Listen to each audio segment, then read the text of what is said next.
আচ্ছা দেখো অঙ্কে কি লেগেছে, লুনা বছরে 1,800 টাকা বৃত্তি পায়। সে বৃত্তির টাকা থেকে প্রতি মাসে 55 টাকা হিসাবে মাটির ব্যাংকে জমা রাখে এবং বাকি টাকা খরচ করে। সে মাসে কত টাকা খরচ করে? তাহলে অঙ্কটাকে ভালো করে বোঝো। লুনা কি করে? বছরে বৃত্তি পায় 1,800 টাকা, অর্থাৎ এক বছরের পর সে 1,800 টাকা বৃত্তি পায়। সে বৃত্তির টাকা থেকে মানে এই টাকা থেকে কী করে, প্রতি মাসে অর্থাৎ এক মাসে 55 টাকা হিসাবে মাটির ব্যাংকে জমা রাখে এবং বাকি টাকা সে খরচ করে। সে কত টাকা খরচ করে? তাহলে আমাদের আগে কি করতে হবে, এই যে এখানে এক বছরে সে বৃত্তি পায় কত, 1,800 টাকা। এখানে কী বলছে, প্রতি মাসে, এখানে কিন্তু মাস নাই, এখানে বছর আছে। আমাদের আগে এই টাকাটা বছর থেকে মাসে নিয়ে আসতে হবে। তাহলে আমরা আগে মাসে নিয়ে আসবো। কীভাবে নিয়ে আসবো দেখো, যেহেতু এখানে মাসের কথা বলছে যে মাসে কত টাকা খরচ করে, সে মাসে 55 টাকা হিসেবে ব্যাংকে জমা রাখে, তাহলে আমাদের আগে বছরকে মাস বানাতে হবে। তাহলে কীভাবে বানাবো, আমরা প্রথমে লিখবো, আমরা জানি এক বছর সমান 12 মাস। এক বছর সমান কয় মাস? 12 মাস। এটা আমরা লিখে দেবো, এক বছর সমান 12 মাস। তাই লুনা 12 মাসে বৃত্তি পায় কত টাকা? 1,800 টাকা। এক বছরে 1,800 টাকা বৃত্তি পায়, তার মানে কি 12 মাসে 1,800 টাকা বৃত্তি পায়। তাহলে সে এক মাসে কত টাকা বৃত্তি পায় সেটা দেখবো আগে। এখানে কী বলছে, প্রতি মাসে সে 55 টাকা সে ব্যাংকে জমা রাখে, তাহলে আমাদের এক মাসে আগে বের করতে হবে। তাহলে আমরা লিখবো এক মাসে বৃত্তি পায়, তাহলে কি কম হবে, ভাগ করতে হবে। তাহলে 1,800 ভাগ 12 কত হয় দেখো, যদি আমরা 12 দিয়ে 18 ভাগ করি কত হয়, 12 1 12 1, 18 থেকে 12 বাদ দিলে কত হবে 6, আর একটা শূন্য নিলে কত 60, 5 12 60, আর একটা শূন্য আমরা এখানে লিখে দেবো 150 টাকা। যদি তোমরা এভাবে ভাগ করতে না পারো, আমি পাশে দিয়ে দিলাম, এভাবে তোমরা দেখে নিও।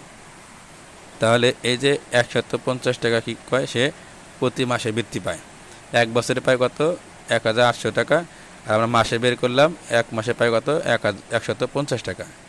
এই যে 150 টাকা সে বৃত্তি পায় মাসে, এই টাকা থেকে সে কী করে, এই যে 55 টাকা হিসাবে মাটির ব্যাংকে জমা রাখে, বাকি টাকা সে খরচ করে।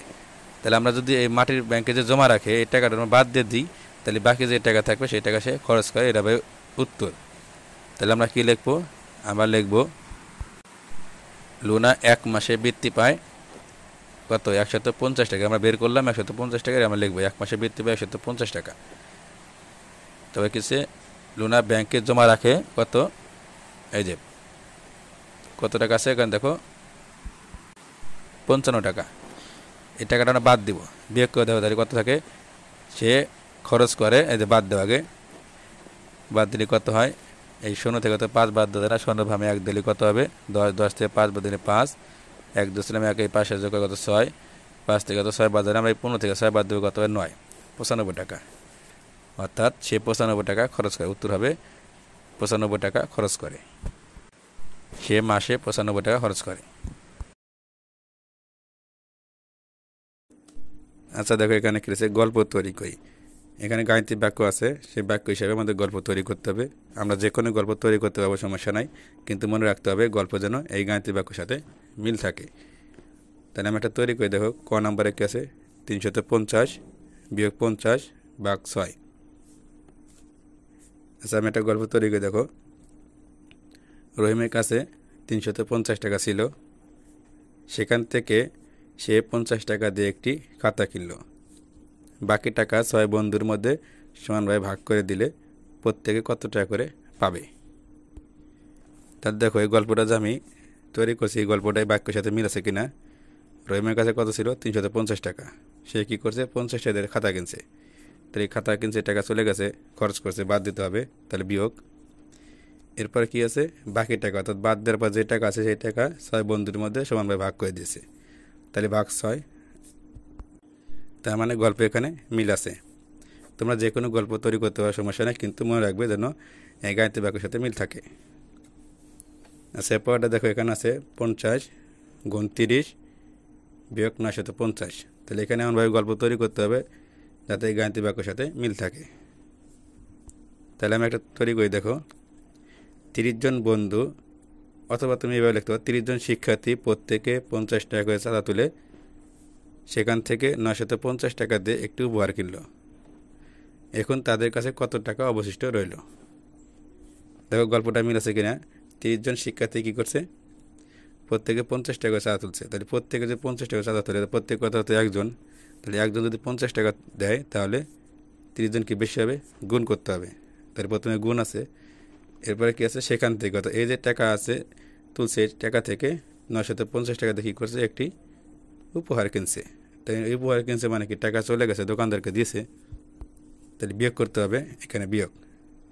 এখন তাদের কাছে কত টাকা অবশিষ্ট রইল, অর্থাৎ বিয়োগ করার পর যে টাকা আছে সেই টাকা হচ্ছে অবশিষ্ট টাকা। তোমরা এভাবে মিল করে যে কোনো গল্প তৈরি করতে পারো, সমস্যা নাই, কিন্তু মনে রাখবে গল্প যেন এই বাক্যের সাথে মিল থাকে। আচ্ছা, এখানে কিনেছে খালি ঘরের সংখ্যা খুঁজে বের করি। এখানে একটা ছক আছে, এই ছকে কি সংখ্যা আছে, একটা খালি ঘর আছে। এই খালি ঘরে কত হবে আমাদের বের করতে হবে। তাই কীভাবে বের করব, যদি আমরা এই সংখ্যা যেগুলো আছে এগুলো একটা হিসাব করে দেখি কত হয়। এই 5 আর এখানে আছে 8, কত 5 6 7 8 3, এবার আছে 3 5 কমে, তার মানে কি কম বেশি হয়, মেলে না, এক সমান হয় না। যদি আমরা বিপরীত দেখি, এই 5 এখানে আছে কত, 13, তাহলে যদি বাদ বিয়োগ দিই কত হয়, 5 8 13, আবার এখান থেকে 8 আছে 19, এখানে আছে কত কম বেশি 11, তাহলে মিলতেছে না।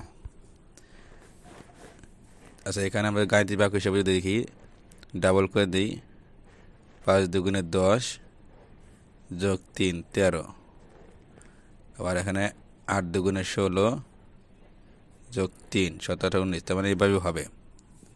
তাহলে কী হবে দেখো, এখানে আছে 5, এখানে 5কে 2 দিয়ে গুণ করতে হবে প্রথমে, তারপর আছে 3 যোগ, অর্থাৎ এইভাবে গাণিতিক বাক্য হিসাবে আসবে এভাবে। তাই 5 2 10 আর 3 13, এরপর দেখো 8কে যদি আমরা 2 দিয়ে গুণ করি, 8 2 16 যোগ 3 16 17 18 19 মিলছে।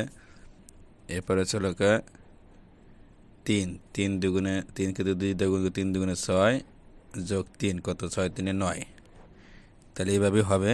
এরপরটা দেখো এখানে আছে 7, তাহলে এখানে কী হবে, 7কে যদি 2 দিয়ে গুণ করি কত, 7 2 14, আর 3 যোগ করি কত হবে, 14 15 16 17, তাহলে খালি ঘর হবে 17।